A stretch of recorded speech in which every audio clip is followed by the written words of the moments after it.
If you're in Google Analytics and you see that a certain blog posts or certain questions are getting a lot more hits, especially if they're getting traffic from Google, then you want to talk about that more. You are now listening to the Music Business Dreams podcast, brought to you by KDMR Music. Hey, what's up, guys? This is Brandon from KDMR Music. Welcome back to another episode of Music Business Dreams. This is episode 23. So you just heard from today's guest. Her name is Akilah Thompkins Robinson. She is a search engine optimization strategist who usually works with online e-commerce stores and boutiques, things like that.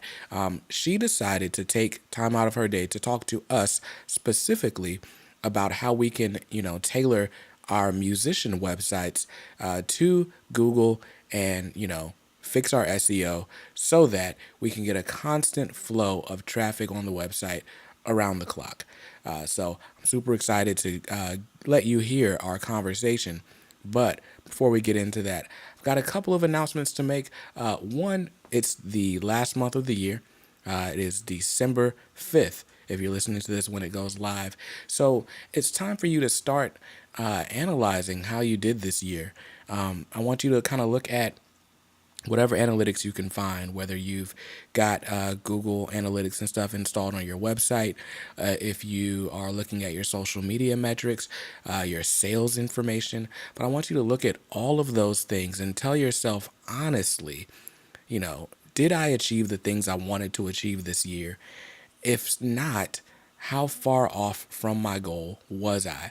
It's time to start to, analyze and plan for next year. So in keeping with that, I've got something really special that I'm announcing right now. So if you're on my mailing list, you've heard about this already, but I am starting a group coaching program. I had an overwhelming response to the Black Friday sale of the Music Marketing Guidebook, but there are a lot of you that want, that extra push, that extra guiding hand to say, hey, tell me what to do, what applies to me, what doesn't. And the best way to do that is to be coached. And I think a group setting works well for that because not only do you see what's working for you and what advice works for you, but you also get to learn from other musicians. So I'm opening up a private beta of our group coaching program. The program doesn't quite have a name yet, but it's going to run 4 weeks, starting the first full week of January. And so it's going to run 8 weeks, starting the first full week of January. It's going to be in 2 4-week sprints. So the first month of the program, I'm going to, kind of take you through the basics, how to set up your music business for success from day one. So we'll talk about your website. We'll talk about social media. We'll talk about preparing your music, making sure the registrations are all done correctly for your royalties. We'll talk about even, we'll get into a little bit of mixing and mastering and, how your music should sound if you're trying to tailor it to certain places. But basically, we're going to do everything that we can to make sure your infrastructure is in place and that you are well prepared for any growth or any scaling that you're going to do. And of course, in the second 4 weeks or the second month of that program, we're going to get all into marketing techniques. So we're getting into Facebook ads. We're getting into booking press. We're getting into merchandise selling and scaling that up. Basically, everything you need to know to really help your music business take off and grow exponentially as opposed to, growing little by little.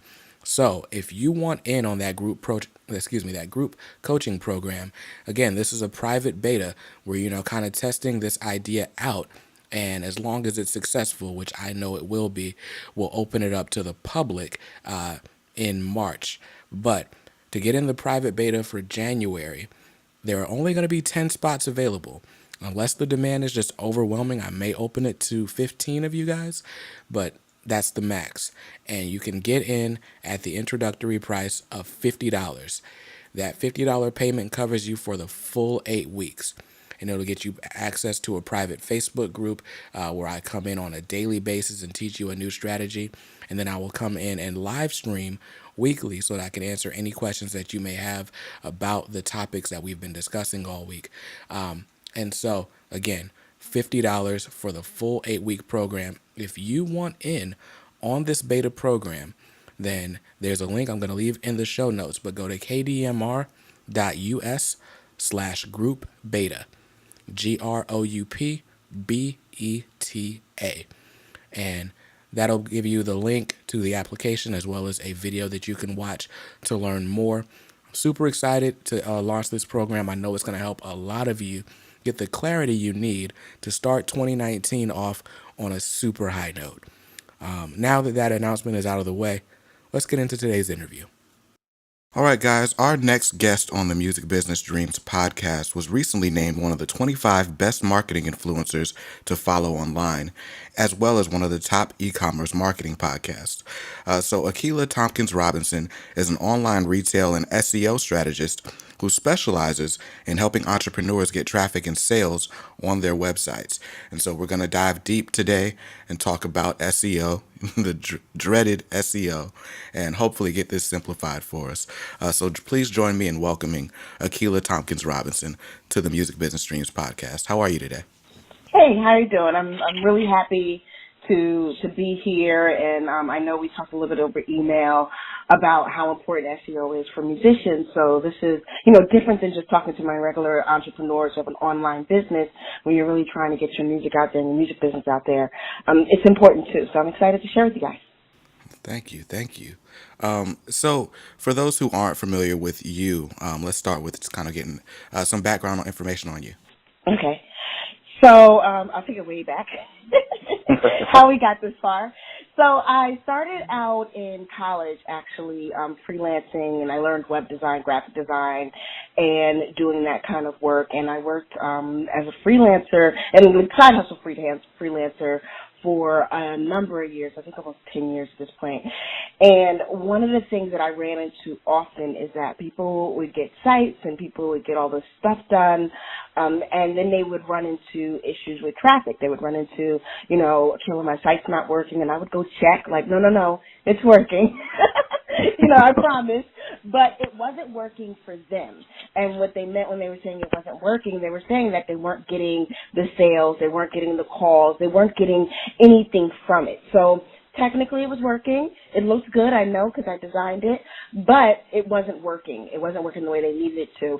And so that's what started me along this journey of finding out about how to get more traffic, how could I help people to get their sites, not just to be pretty sites, but to also get them to work for them. And at the same time, I had my own blogs because, that's what we do, right?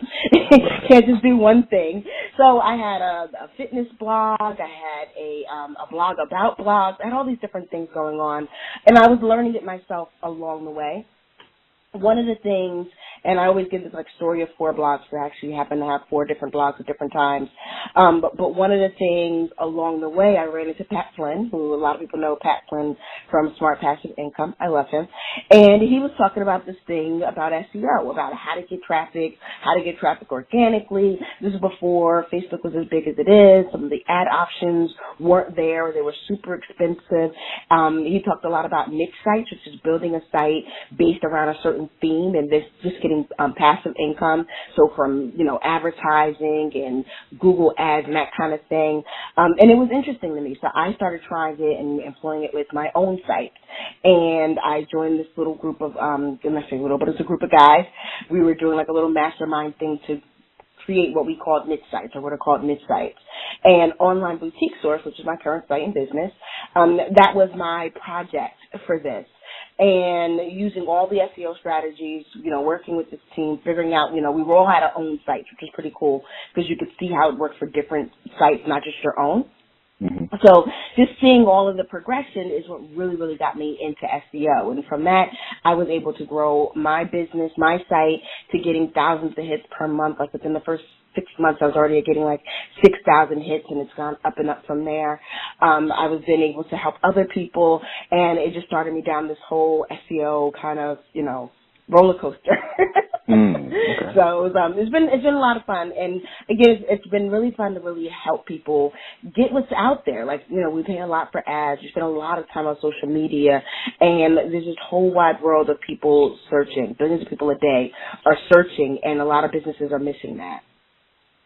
Got you. Okay. So you started out just kind of blogging like everyone else, but then when you stumbled on SEO, how'd you know that that was your calling, so to speak? Well, because I made it work. Like, it must be good if I can do it, right? Right. Yeah, and again, because I was blogging for myself, but I was also still building for other people. So I was Okay. able to see it not just work for me, but I was able to see it work for other people. I had a sickle cell foundation that I was doing their website, and so since I was building their website, I did some SEO to their website at the same time, and I was able to get them page 1 on Google, and they're a smaller sickle cell foundation located in Newark, New Jersey. I'm in New Jersey, and they were literally up there with the National Sickle Cell Foundation and all these other big names, just from, not even everything that I can do, but a little bit of the SEO work I could do. Another client, she did, another grandma, I got a lot of grandmas, I still love them. But she did handmade blankets and pillows for kids, and like with different characters on it. And at one point in time, we had her, she was like number 1 in images for Doc McStuffins. Like, that's huge. We're beating out Disney for their own thing.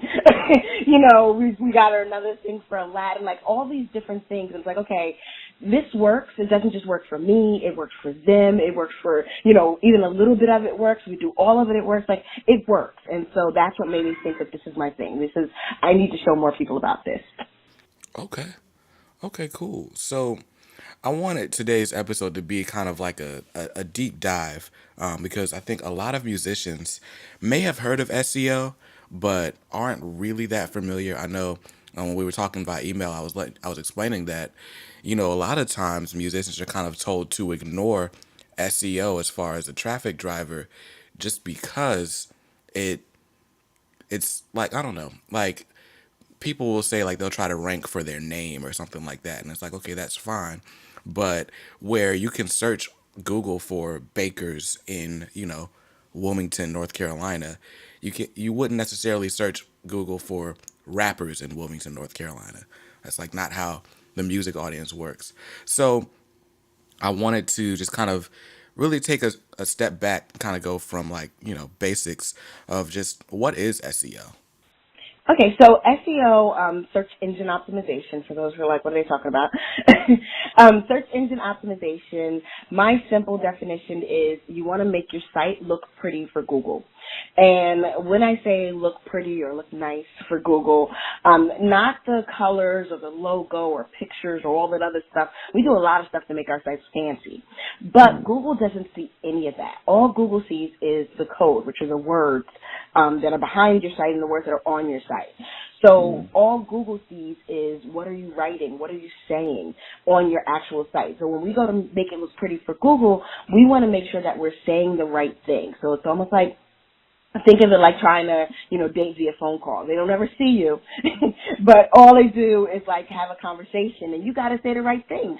You got to make it sound sweet. You got to make it something that they want to continue on, that they ever even want to see you.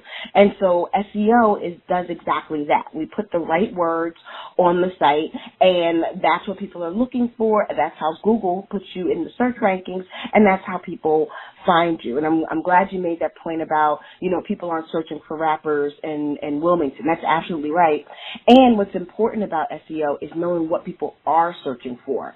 So your SEO is not going to look like a baker's SEO. Your SEO is not going to look like a business coach's SEO. Your SEO should be around what it is that you do. A rapper's SEO may not look the same as a jazz band's SEO. It'll be all based on what they do. So maybe people are searching by specific styles. So maybe in Wilmington there's a specific style of music that they kind of, a genre of music. Like I'll go a little bit further south because I know DC. But right. DC, go-go is big.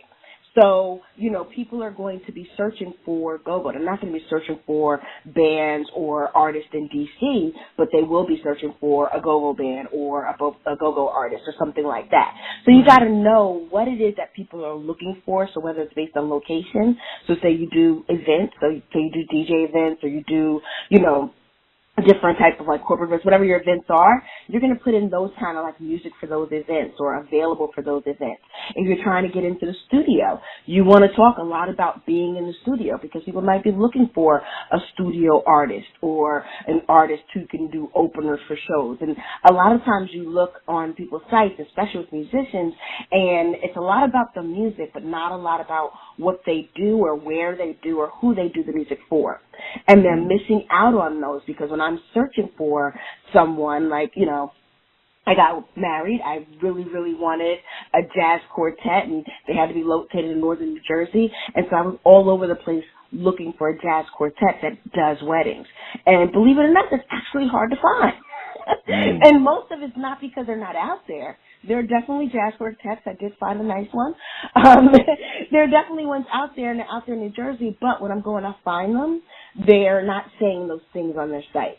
And that's where a lot of businesses, but I know definitely my musician folks, because I've looked at your site, but a lot of folks are missing is that they're not giving all those details. They're like, here's my song, or, here's something I wrote this for this, and, they might even talk about, like, the circumstances around what happened, but they never talk about, where would I actually play this? Where would I actually be on stage performing this? Where would I drop this album? Like, all those things missing, and that's where they're losing out on getting that traffic.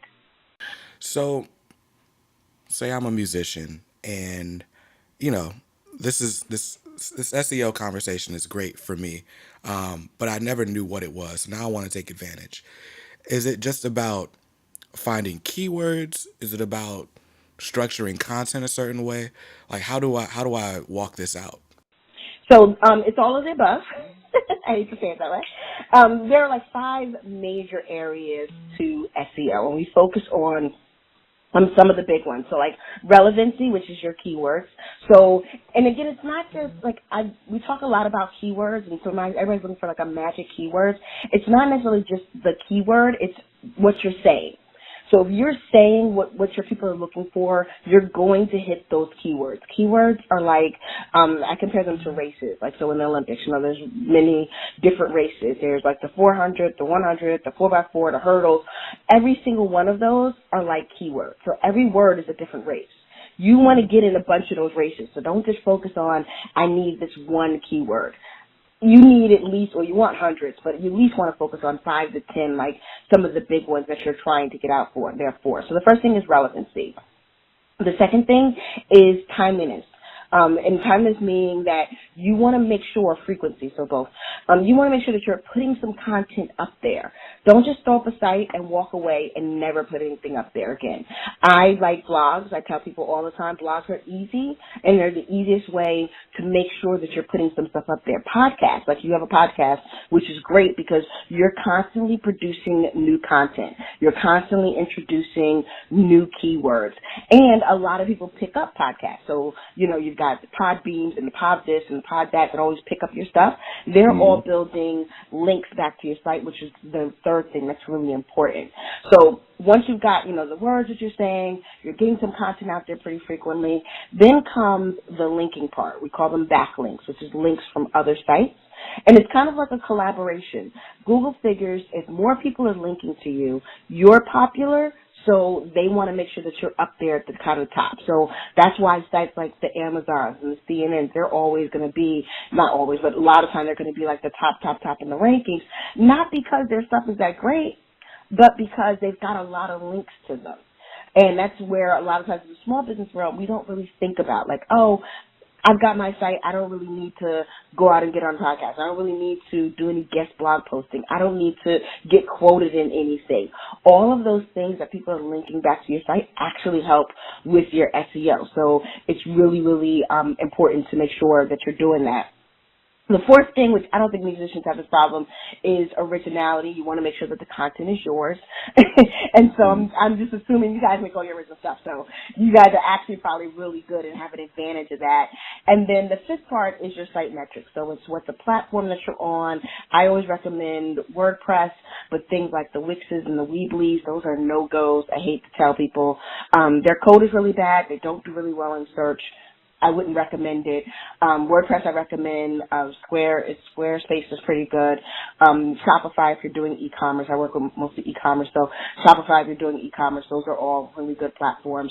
So different things like that. Google also looks at how long people stay on your site. So if you got a site, so say you do a blog and you've got like a one and done type blog, like, oh, I got one thing, I don't talk about it ever again, I don't connect to anything else. People come, they like it, they leave. Google takes note of that. And they say things like, oh, well, people aren't really staying here, so we're not going to send as many people there. So that's where more of your site metrics comes in. So that's actually important, too, making sure that you're even linking between your sites. So putting those 5 things together, and I said earlier when I was telling my little story, one of the reasons why I like SEO a lot is that it's not a all or nothing. You can focus on one or two of those areas, so focus on getting up some content, focus on making sure you're saying the right things on your site, and that's going to start building you up in the rankings. Then, you get some good content, now you focus on building some links. You make sure your site, your metrics and your site platform is really good. Then that's going to build you up another notch. SEO is a lot like building blocks, where it's like 1, 2, 3, and they build on top of each other. So you can do it really, really fast, or you can do it a little bit slow and get it out there, but you can still take advantage and see some of the benefits of it, just from doing something. I guess we'll kind of handle these step by step. So going back to the relevancy part, saying what people are looking for. How do I do that? Are there resources to find what people want, or should I just like intuitively know some of these things, and then how do I use them? Is it like, I don't know. I know at one point SEO was just, you could literally put a bunch of keywords in the metadata of a post and that was it. You didn't have to like necessarily structure your actual content that people see in a certain way. Is that still the case?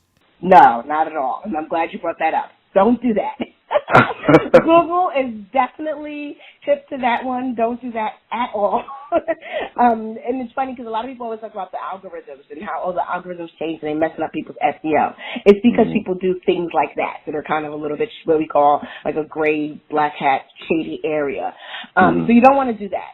I like to go with the question and answer approach just because I think it's the easiest to do everything you just said. It's the easiest to find, it's the easiest to put something out there, and it's the easiest to make sure that it's meaningful and really going to get picked up and not like look spammy to Google. So with the question and answer approaches, I look for in different groups or, in different forums. There's a site that I use called Answer the Public. I look for what are the questions that people are asking. So if you're if you're like the wedding band and people are asking, what kind of resources do I need at the venue in order to bring a band in? Or is there any permits to have a band playing for an outdoor wedding? Or, do I need a 3-piece band or a 4-piece band if I want this specific look? All of these different things are things that people are going to be searching for. So you could find these, like I said, I like Answer the Public. You can go in there and put in wedding band, and they'll show you a bunch of questions around wedding bands.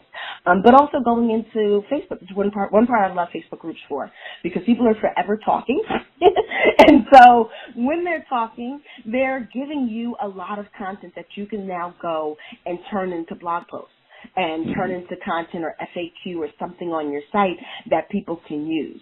So I like that, seeing what people are asking for and answering those questions. I always say if one person's asking, there are thousands of people who have that same question in their mind or will eventually ask that same question. I mean, we see it. Are you in any business groups on Facebook?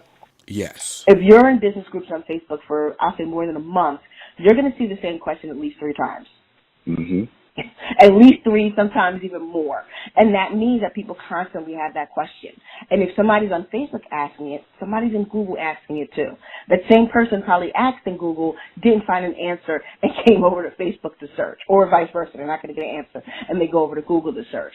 So when you take those and then start making content out of them, and you don't have to make it all bland. You don't have to say, well, your question was this, here's my answer. You can have a convenient answer, like a lot of people used to ask me about affiliates. How to get started with affiliates, how to make affiliates work. So I did a affiliate guide on my blog. So there's I forgot the ultimate affiliate guide. I didn't say, here's all the answers to your questions, but I did say, here's the ultimate affiliate guide. So, and I know the questions are embedded into the post. So when people go to search for it, they're going to find this guide. Same thing with how to start blogging. A lot of people ask how to start blogging. I actually did a video about it years ago. And I turned that into a blog post. I said, how to get started with a blog for a boutique, because I talked to my retailers. And I talked about the video. I embed the video into the site. And so now Google is seeing that content. And when people are searching, they're going to be searching for it. They're going to click on it. They're going to see the content. They're going to watch the video. And it all kind of, snowballs down to them wanting to work with me, which is great. So that's the first approach. The first approach is just, what are the major questions? We all know at least 5 or 10 questions that someone asks. When you first meet someone that you work with, what are the first things that they ask you? You can answer those on your site. How to get into a studio, how to find the right studio, around how much is studio time, all of those different types of questions. What kind of equipment do I need to make a home studio? Or, what are the best mics? Do comparisons of, these are the best mics for your home studios. All these different questions people are searching for, and you can just start answering them one by one. Okay.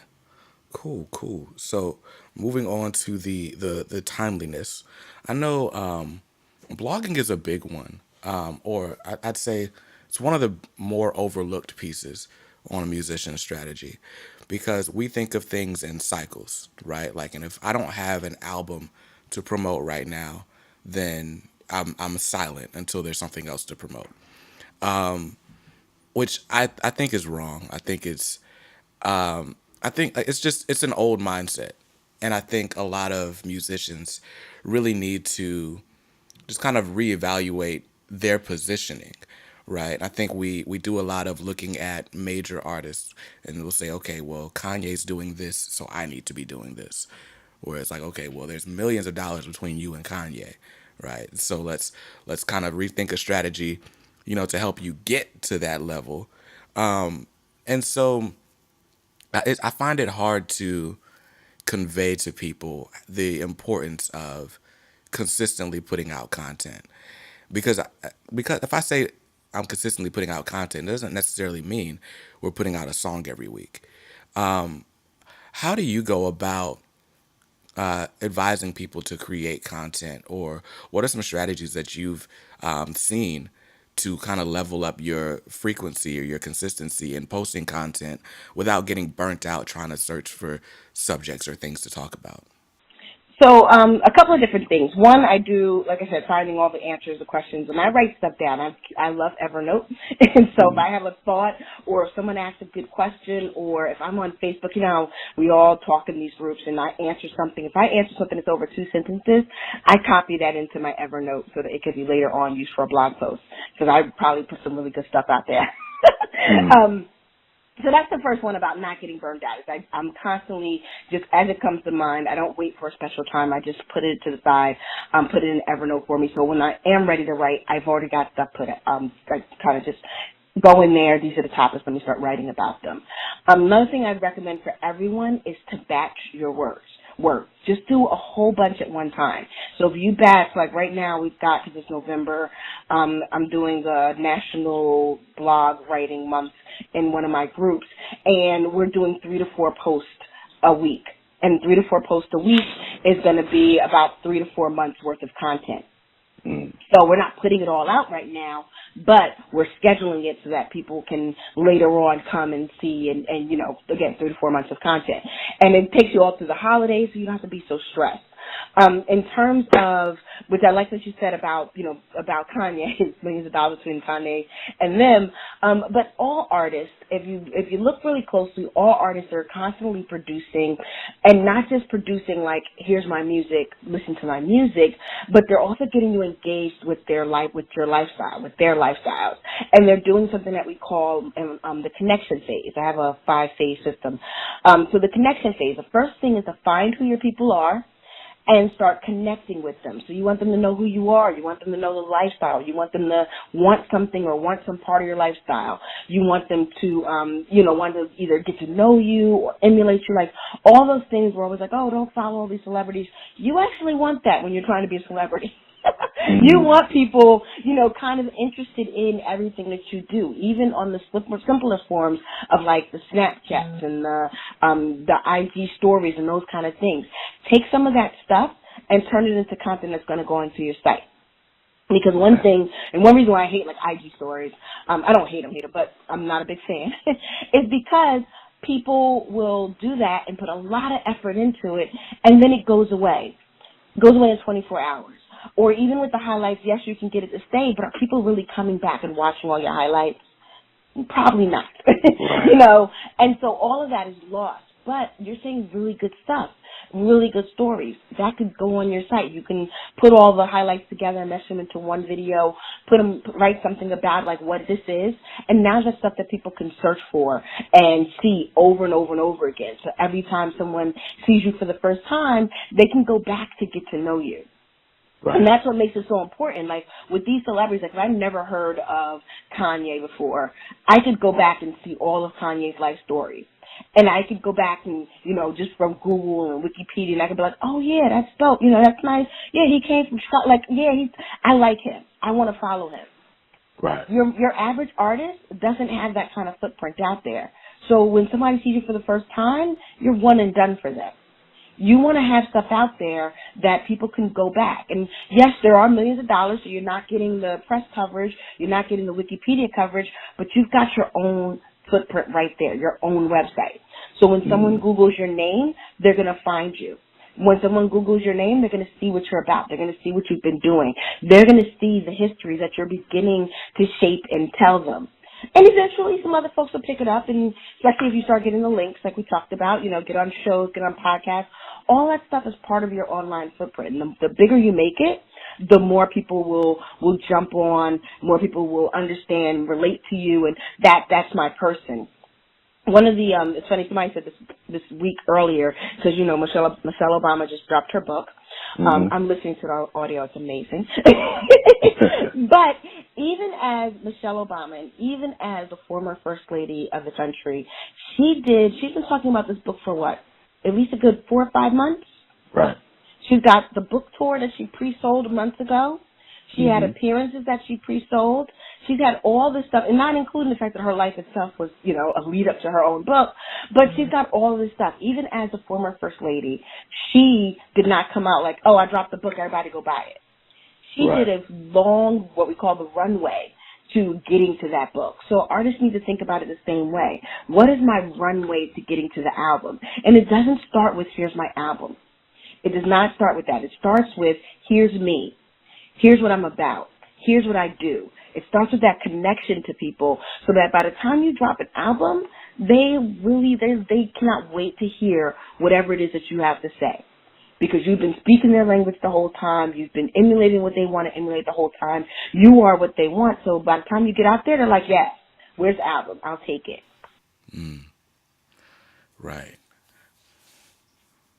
Got you. And something I thought about when you were giving the Kanye example is just, it's not necessarily that these celebrities aren't creating content. I think they're just not doing it in the same way that, the average Joe Schmo would. Right. Because Kanye doesn't have to put up a post on his website every day because there are other people talking about Kanye for him. Right. So it's like, even if you don't know about Kanye's music coming out or whatever, Kanye just released a new pair of shoes this weekend. Right. Or Kanye's going to say something crazy on Twitter, or Kanye's going to the White House. And so you're still searching for Kanye because of all these different things. And so there's just as much content being created. It's just not all in one central location. perfectly fine. You want to just come back to you. And that's why we talk about the links. Every piece of content doesn't have to be coming only on your site. So like this podcast interview, you're going to link back to my site. When somebody comes to search for me, they're going to find your podcast. They're going to see that I was out here, and that's going to add to, oh, I like what you're talking about. She relates to different types of people. You know, it's just going to continue to add. So that's a good point. Every piece of content isn't on your site, but it's out there for people to find. So that's why it's also important to, like I said, do interviews, do guest blog posts, get out there on other people's platforms. Even tweet. Like Twitter, you say that Kanye doesn't do, or most artists don't do, everyday blogging, but they do everyday things like tweeting. Or like Cardi B's every day on Instagram. So she's creating something for other people to pick up every single day. And that's what's adding to her celebrity. Got you. Okay. So it sounds like we've kind of covered backlinking, but was there anything you wanted to add to that portion of it? Just my usual saying is collaborate. I always, when I do talks, I say turn to your neighbor and say, neighbor, neighbor, do you have some content we could share? Like, do you have something that we could connect? I find that to be, and I really don't understand, so I'm always like in awe, like why as small businesses do we want to work as an island? Why are we so convinced that only we are the only ones who can talk about us? We can only talk about ourselves. Why are we so content on being an island? And it really hurts us in the long run. We don't grow because we don't put it out there for us to grow. We think, oh, people are just going to come to us. I never have to connect. I never have to collaborate. So when you're thinking about backlinks, when you're thinking about podcasts, it's not even, oh, I need to get on the biggest show, or, oh, I need to get in this biggest blog. Turn around to your other people who have websites. Hey, is there something we could do together? Hey, is there some information we can switch? Does your audience look at the same thing my audience does, and here's some things we can kind of collaborate on? If I'm doing like a top 10 list, I love top 10 lists. A top 10 list. Now I can showcase a whole bunch of people, or I can get on who else has done top 10 lists for, whatever your genre of music is or whatever. Who's done those smaller blog top 10 lists? Reach out to them and say, hey, I'd like to be on your list next year. Like I just wrote a book. I'm already got authored list that I'm going to be pushing out to next year to say, hey, I'm an author now.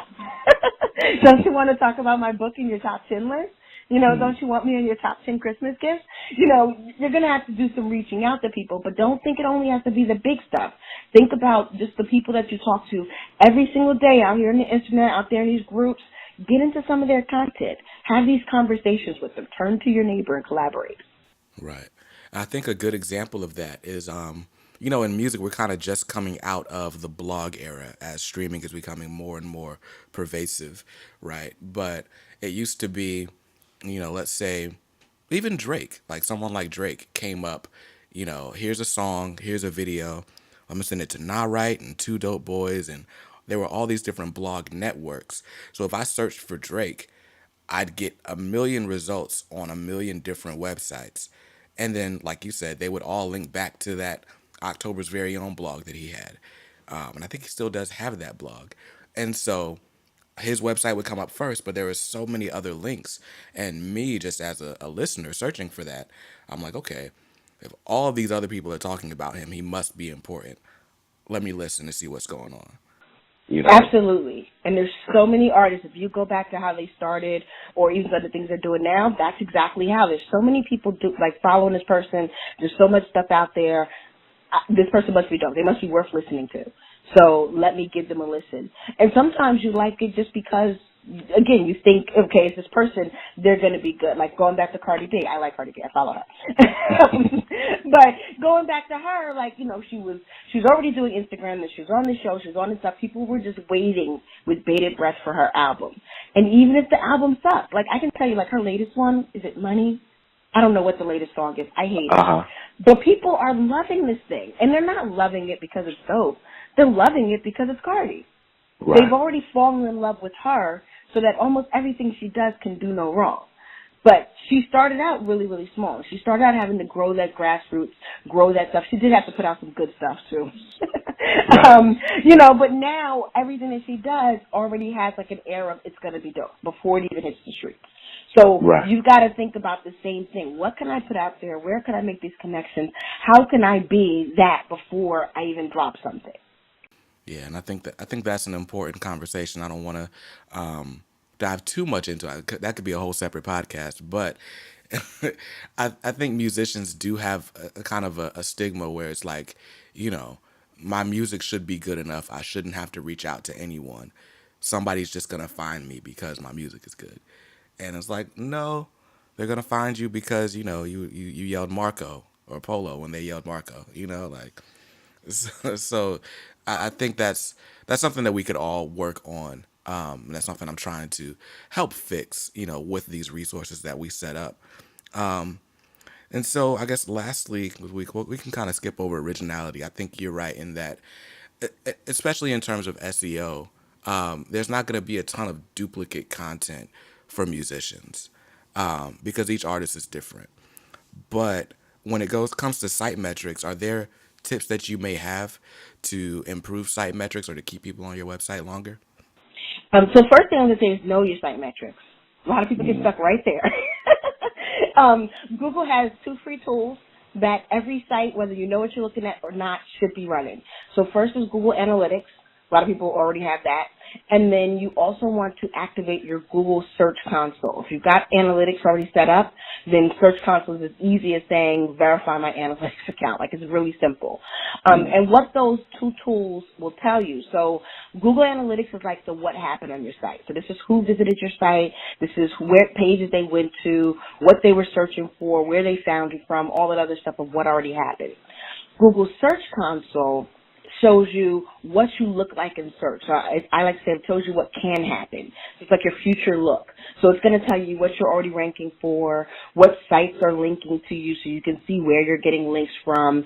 It's going to show you how many pages and different things that Google sees. Both of these are important because they will tell you, they almost are like breadcrumbs to tell you what you should do more of. If you're in Google Analytics and you see that a certain blog posts or certain questions are getting a lot more hits, especially if they're getting traffic from Google, then you want to talk about that more. You want to make sure you're linking, I mentioned linking to other pages in your site. You can link to yourself.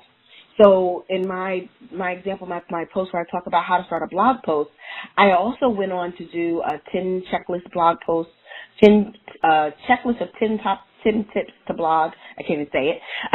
I also did another post on 6 boutiques that are blogging and another one. So there's like 4 different blog posts about blogging.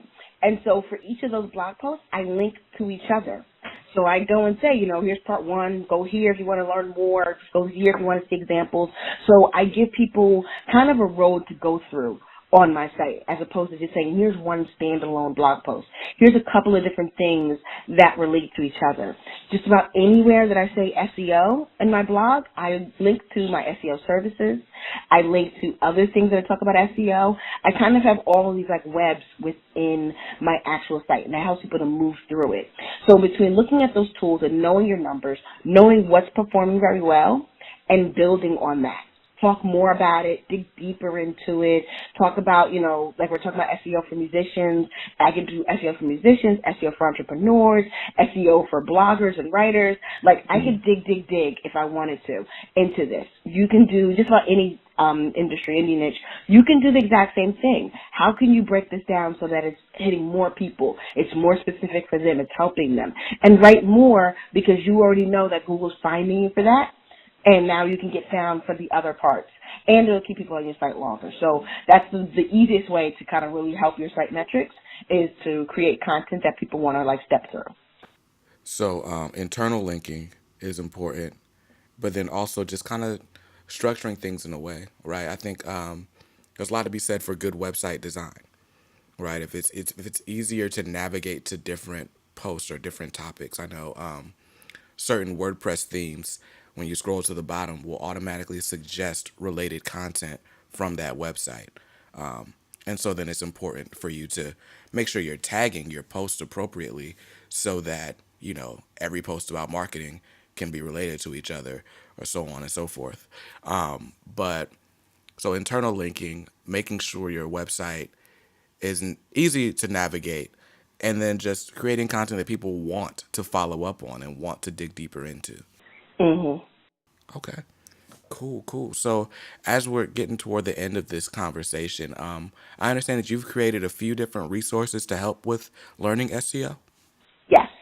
So my first one is a free resource, which is my SEO Beginners Guide, and you can go to onlineboutiquesource.com/SEO guide. I'll give you the link in the show notes.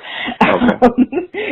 It's my site, onlineboutiquesource/SEO guide. So there is a beginner's guide.